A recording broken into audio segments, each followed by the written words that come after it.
"Look at yourself, Tiffany. You've let yourself go completely. I can't even stand to look at you anymore." The words hit me like ice water as I stood in our bedroom, 6 weeks postpartum, still wearing my maternity pajamas. Our daughter Emma was finally asleep in her crib after hours of crying. I had dark circles under my eyes from months of sleepless nights. My body still carried the weight of pregnancy, stretched and changed from growing our child. My husband stood in the doorway, his gym bag over his shoulder, looking at me with disgust. This was the same man who had kissed my pregnant belly and promised to love me forever. "What did you say?" I whispered, hoping I had misheard. "You heard me. Chloe was right. I made a mistake leaving her for you." Chloe, his ex-girlfriend, the name I had heard whispered too many times lately. I should have cried. I should have begged. Instead, I felt something else entirely. A cold, calm clarity washed over me. I smiled slightly. "I see. My name is Tiffany Michaels. I am 32 years old, and until that moment, I had been playing the role of devoted wife and new mother perfectly. I had put my career as a marketing director on hold to support my husband through his business ventures. I gave birth to our daughter Emma 6 weeks earlier. The delivery had been difficult, 20 hours of labor ending in an emergency procedure. My body was still healing, still adjusting to the massive changes of creating life. My husband, whose cruelty had just revealed itself so clearly, was named Austin. We had been married for 4 years, together for 6. He owned a small tech startup that I had helped him build with my savings and my marketing expertise. Austin had always been charming, but lately something had shifted. He started going to the gym obsessively. He bought new clothes. He password protected his phone. And he started mentioning Chloe more often, his ex from college, the one he claimed had broken his heart before we met. What Austin didn't know was that I had already discovered his secret. 2 weeks earlier, I had found the text messages. Austin left his laptop open while Emma and I were up at 3 in the morning. A notification popped up on the screen. "Chloe, can't wait to see you tomorrow. She has no idea, does she?" "Austin, none at all. Once I'm done playing the good husband, I'm all yours." My hands had trembled as I scrolled through months of messages. They had been meeting for coffee, for lunch, for evening walks, planning their future together, laughing about how I had gained weight during pregnancy, discussing how Austin would leave me once the baby was old enough. "She'll be devastated," Austin had written. But honestly, I deserve better than someone who can't even lose the baby weight. I had taken screenshots of everything, every cruel message, every planned meeting, every discussion about their future that didn't include his wife and newborn daughter. Then I started making my own plans. What Austin had forgotten, or perhaps never fully understood, was that his tech startup existed because of me. My $50,000 in savings had funded the initial development. My marketing connections had secured his first 3 major clients. My name was on the business incorporation documents as co-founder, a detail I had insisted on despite his protests. The company was worth considerably more now. Our app had gained traction in the market. We had venture capital interest. Austin thought he was building his empire alone, forgetting who had laid the foundation. I had also been the practical one in our marriage. I managed our finances. I paid the bills.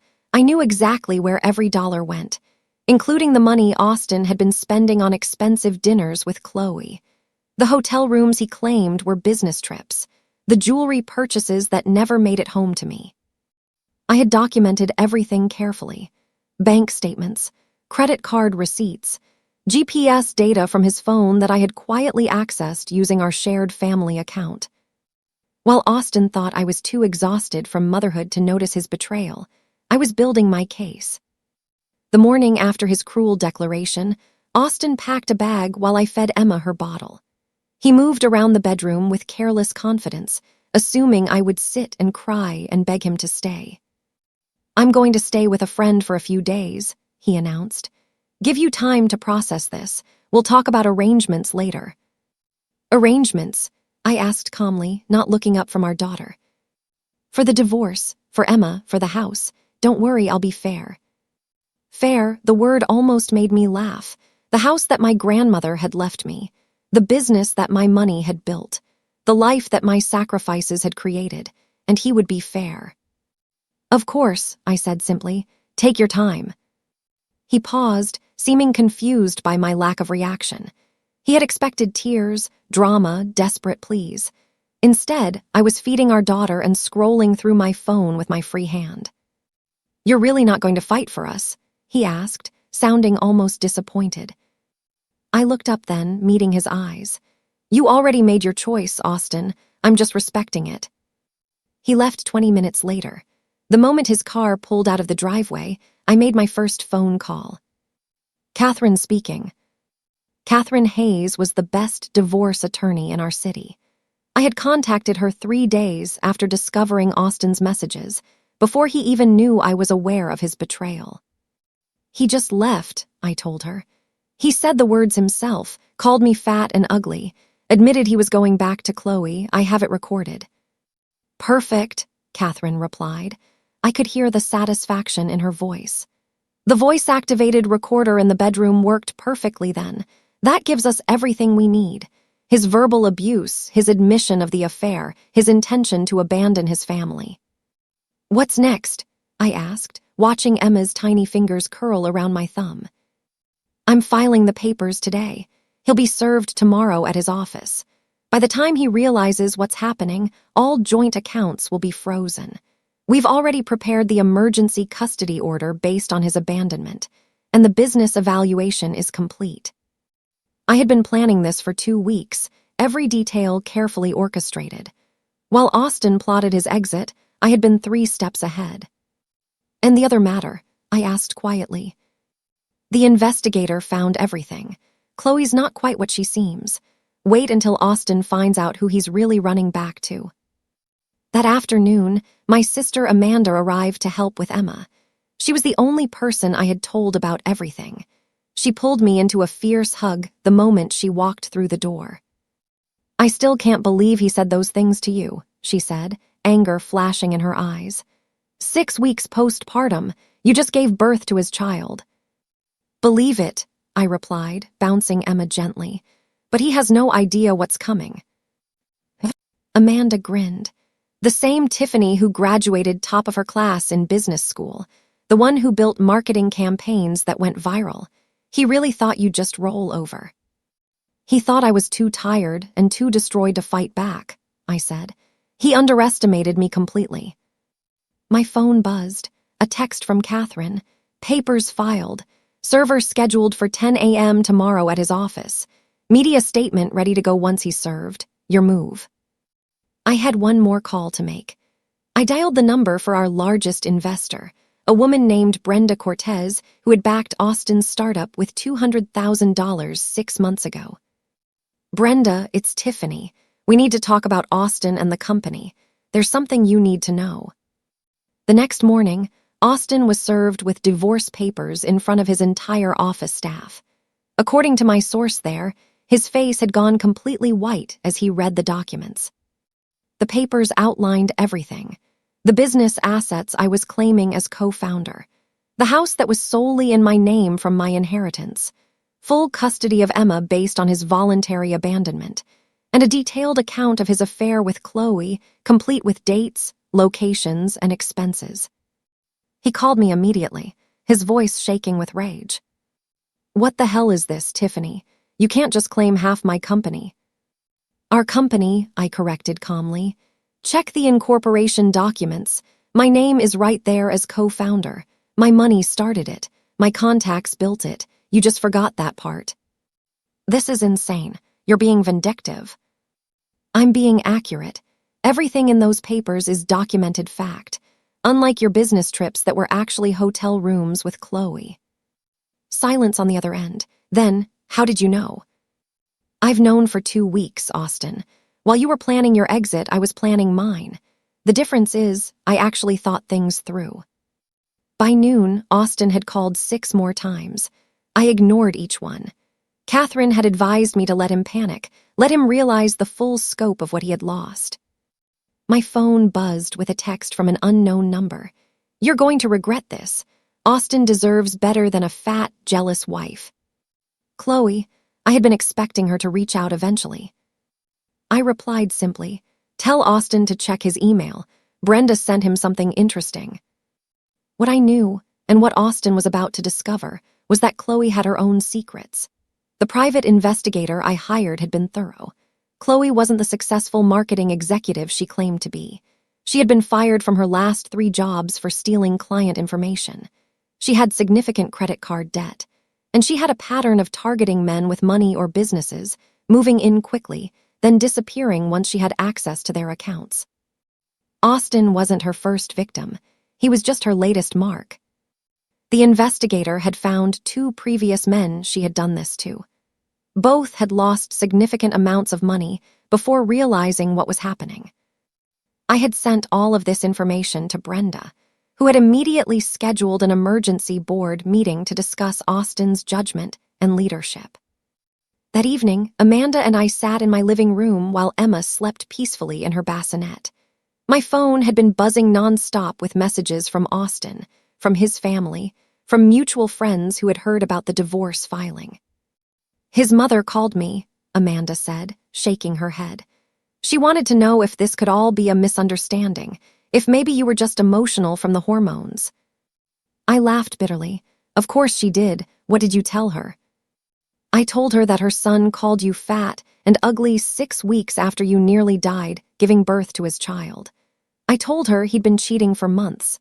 I told her that you had evidence of everything, and she should probably talk to Austin about being a better human being."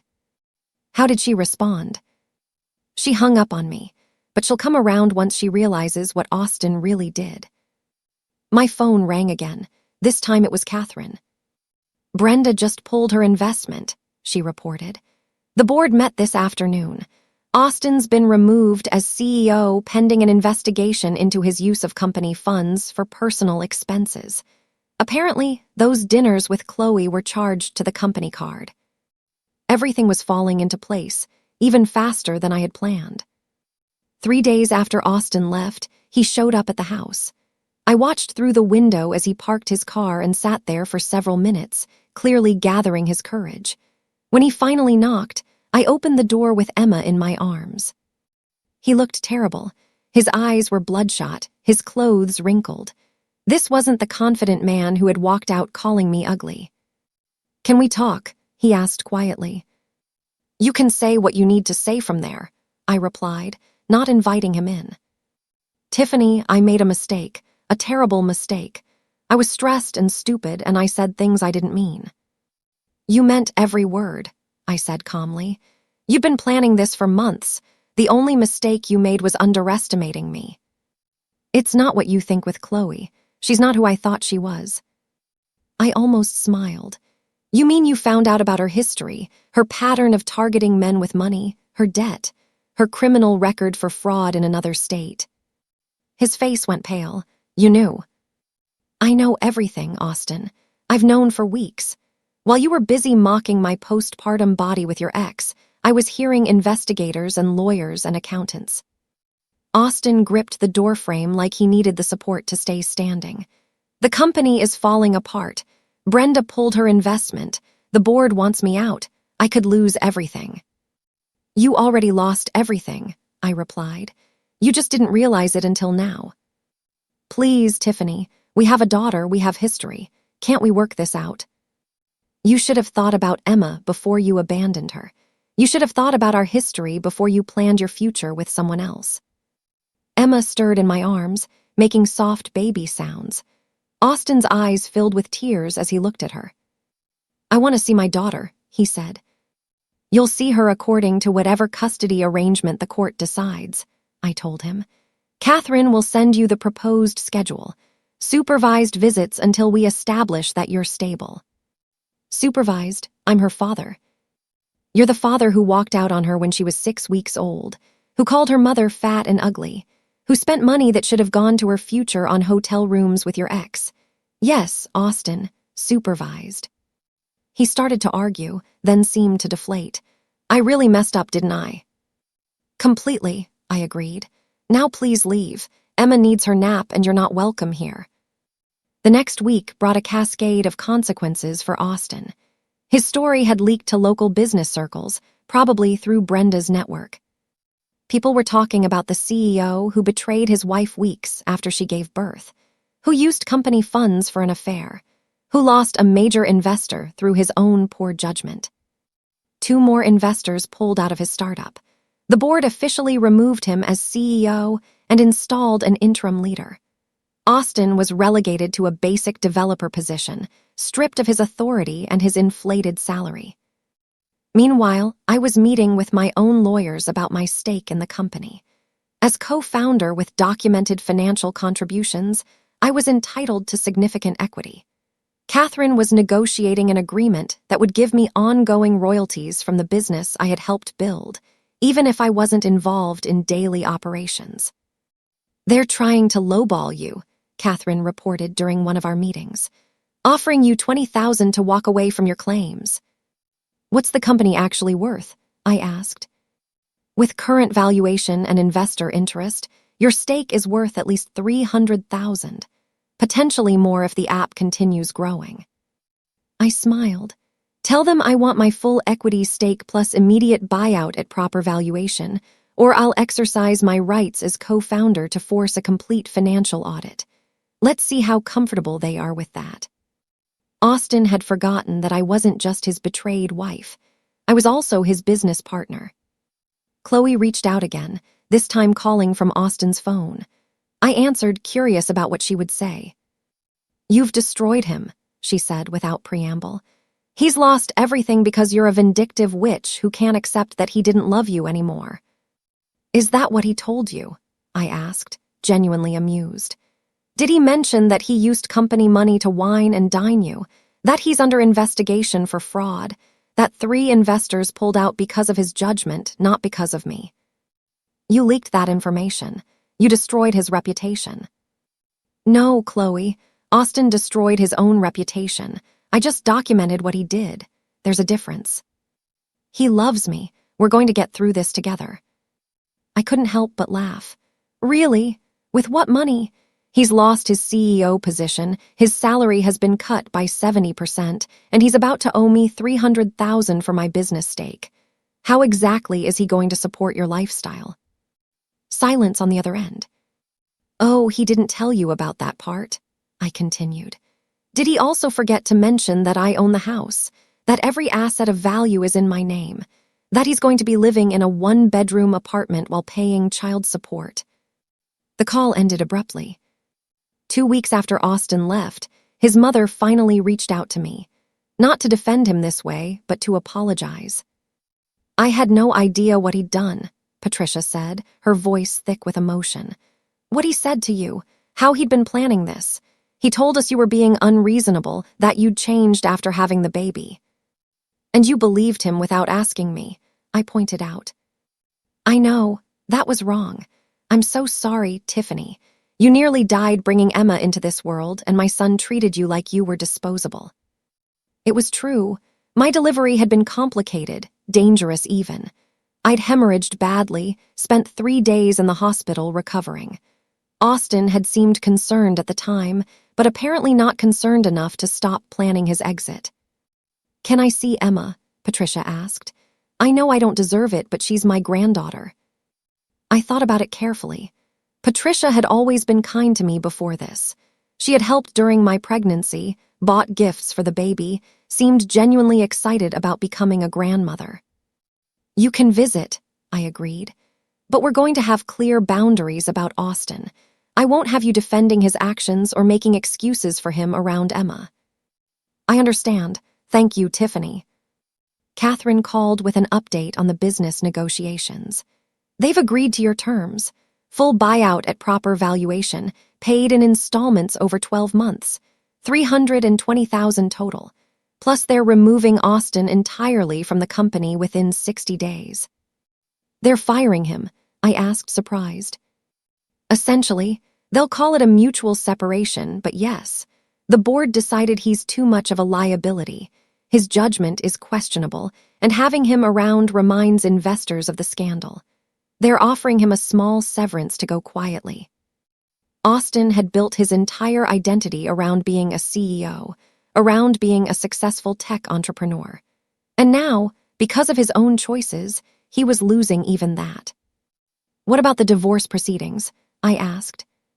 Moving forward smoothly. He's not contesting custody anymore. He knows he can't win. We're finalizing the asset division now. You get the house, your inheritance accounts, and full custody. He gets his personal belongings and his car. Child support is calculated based on his new reduced income. Everything Austin had taken for granted, he had lost. Everything I had carefully protected, I had kept. One more thing, Catherine added. Chloe filed a harassment claim against you, said you've been stalking her online and threatening her. I laughed. I haven't contacted her once except to respond to her messages to me. I know. I already filed a countersuit for harassment and defamation. She's grasping at straws. 3 weeks after Austin's cruel declaration, I went back to work part-time. My former boss had been understanding about my maternity leave and welcomed me back with a flexible schedule that let me work from home most days. It felt good to use my brain for something other than tracking Austin's destruction. I had missed the creative challenges of marketing, the satisfaction of building successful campaigns. Emma was thriving. She smiled now, real genuine smiles that lit up her whole face. She was growing bigger every day, completely unaware of the chaos her father had caused. Amanda helped with childcare on the days I went into the office. She was amazing with Emma, and having her support made everything easier. You seem happier, Amanda observed one afternoon while we watched Emma have tummy time on a blanket, even with everything happening. I am happier, I realized. I'm not walking on eggshells anymore. I'm not wondering when Austin will criticize me next or comparing myself to his impossible standards. I'm just living my life. You're also about to be $300,000 richer, she pointed out with a grin. That doesn't hurt, I admitted. But it's more than the money. It's knowing that I stood up for myself, that I didn't let him destroy me the way he planned. Austin requested a meeting to discuss Emma. We met at a coffee shop, neutral territory with witnesses around. He looked better than the last time I'd seen him, but there was a sadness in his eyes that hadn't been there before. I wanted to apologize, he started. Really apologize. Not just because of the legal situation. What I said to you was unforgivable. You had just given birth to our daughter. You were recovering, and I was cruel. I waited, not making it easy for him. I was so caught up in my own midlife crisis, or whatever you want to call it, he continued. Chloe made me feel young again, exciting. I thought I was missing out on something. I convinced myself that you were the problem, that our marriage was holding me back. And now, I asked. Now I realize I destroyed the best thing in my life. You were never the problem. I was. My insecurity, my selfishness, my complete failure to appreciate what I had. Why are you telling me this? Because you deserve to hear it, and because I want to be a good father to Emma, even if I failed completely as a husband. I know I can't fix what I broke between us, but maybe I can do better for her. It was more self-awareness than I'd expected from him. What happened with Chloe? I asked, curious despite myself. Austin laughed bitterly. She left the day my severance check ran out. Turned out she was only interested in the successful CEO version of me. Once the money dried up and she realized I'd be paying child support and owed you hundreds of thousands, she disappeared. Blocked my number, moved to another city. I was just another mark to her. The investigator tried to warn you, I said. I sent that information to your email. I know. I deleted it without reading it. I thought you were just trying to sabotage my happiness. I couldn't see that you were actually trying to protect me from making an even bigger mistake. We sat in silence for a moment. I'm seeing a therapist now, Austin offered, trying to figure out why I self-destructed so completely, why I hurt the people who loved me. That's good, I said genuinely. Emma will need you to be healthier. Can I ask you something? He said hesitantly. What? How did you stay so calm through all of this? When I said those horrible things when I left, even during the divorce proceedings, you never broke down. You never lost control. I considered the question, because I was prepared, and because I knew my worth, even when you tried to convince me I had none. The divorce was finalized 2 months after Austin walked out. It was surprisingly undramatic. We signed papers in a conference room, barely making eye contact. The judge approved our custody arrangement, our asset division, and our child support agreement. I walked out of the courthouse feeling lighter than I had in years. Emma was with Amanda, probably napping peacefully, unaware that her parents' marriage had just officially ended. Catherine walked with me to my car. "You handled this perfectly," she said. "I've seen a lot of divorces, but I've never seen someone execute a plan as thoroughly as you did.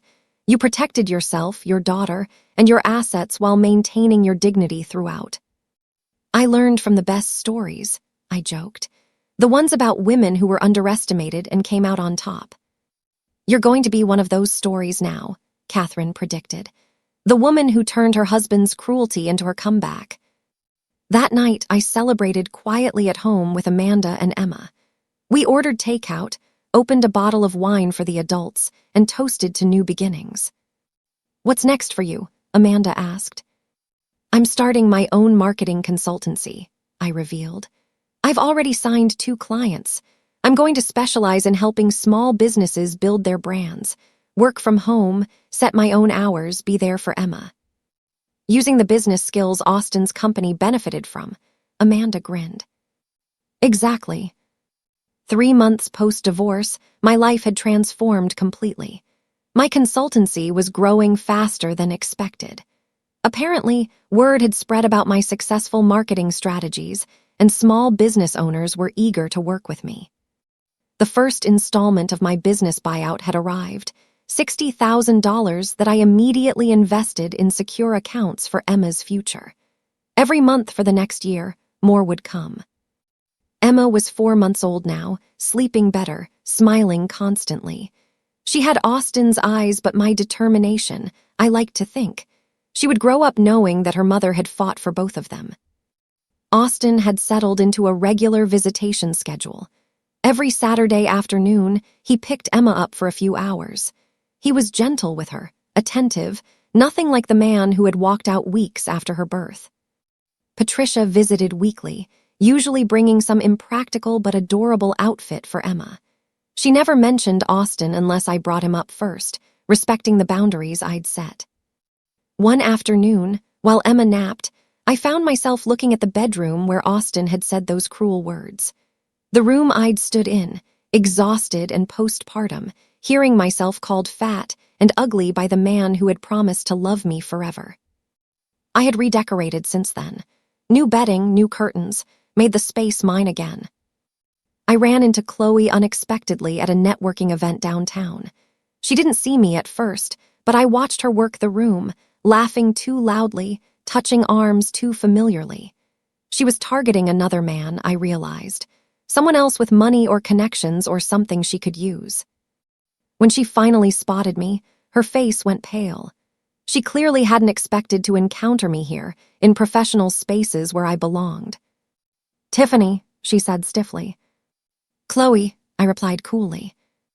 "I heard your little business is doing well," she said, an edge to her voice. "It's doing very well, actually. Turns out when you build something on actual skill rather than manipulation, it tends to succeed." She flinched at that. "You know, Austin really did love me. You were just too insecure to accept it." I smiled. "Austin loved the fantasy of you, the version you performed for him, just like you loved the fantasy of his money. Once reality set in for both of you, that love disappeared pretty quickly, didn't it?" "He was weak," she spat. "Not worth my time after all." "On that, we finally agree," I said, "though I would add that you were both exactly what you deserved, each other." I walked away before she could respond, feeling nothing but pity for whoever she targeted next. 6 months after Austin walked out, I attended a business conference for marketing professionals. I was there to present a workshop on brand building for startups, something I'd become known for through my consultancy work. As I stood at the podium looking out at the audience of entrepreneurs and business owners, I thought about how far I had come. 6 months ago, I had been exhausted, healing from childbirth, and hearing myself called fat and ugly.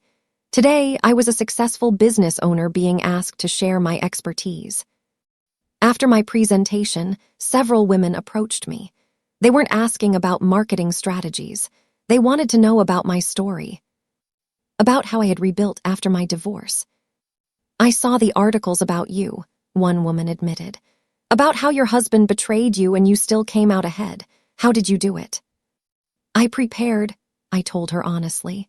"The moment I knew something was wrong, I started documenting everything. I consulted professionals. I protected my assets. And I never let his cruelty convince me that I was worth less than I knew I was." "I'm going through something similar," another woman confided quietly. "My husband has been distant since I had our baby. I found some messages that concerned me." I gave her Catherine's card. "Call her and start documenting everything now. Don't wait until you're forced to react. Be proactive." Emma's first birthday arrived, a milestone I had once imagined celebrating with Austin. Instead, I threw a small party with Amanda, Patricia, close friends, and Emma's little playgroup friends who mostly just stared at each other and grabbed toys. Austin came for an hour, brought an elaborate gift that Emma was too young to appreciate, and took dozens of photos. He was trying, I could see that. Trying to be present, to be the father Emma deserved even if he hadn't been the husband I needed.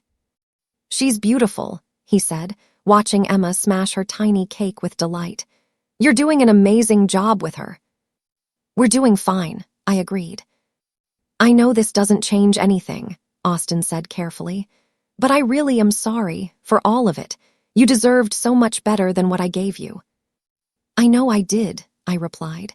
"That's why I made sure I got it one way or another."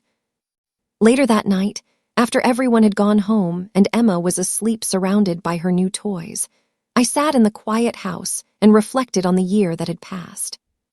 A year ago, I had been pregnant, optimistic, believing in our marriage and our future. Then came the difficult birth, the exhausting newborn phase, and Austin's betrayal at my most vulnerable moment. But I had survived it. More than survived, I had thrived.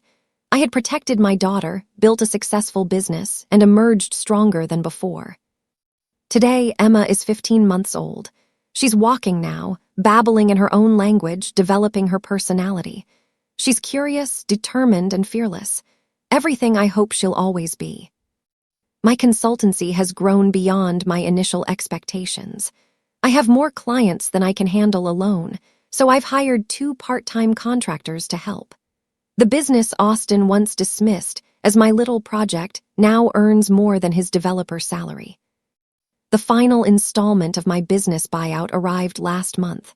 $320,000 total, every penny accounted for. I've invested most of it, building security for Emma's future and my own. Austin and I have found a workable co-parenting rhythm. We'll never be friends, but we're civil for Emma's sake. He's dating someone new, a woman his own age who works as a teacher. She seems kind. I hope for Emma's sake that Austin has learned something from the destruction he caused. As for me, I'm not interested in dating yet. Maybe someday, when Emma is older and I've had more time to heal. For now, I'm focused on being the mother she needs and building the life I deserve. I kept the voice recording of Austin's cruel words, stored safely in multiple locations. Not because I need it for legal purposes anymore, but as a reminder. A reminder of what I survived. A reminder of my strength when someone tried to break me. A reminder that I was always worth more than his perception of me. That day in our bedroom, 6 weeks postpartum, exhausted and healing, Austin had tried to destroy me with his words. He thought I would crumble. He thought I would accept his cruelty and let him take everything.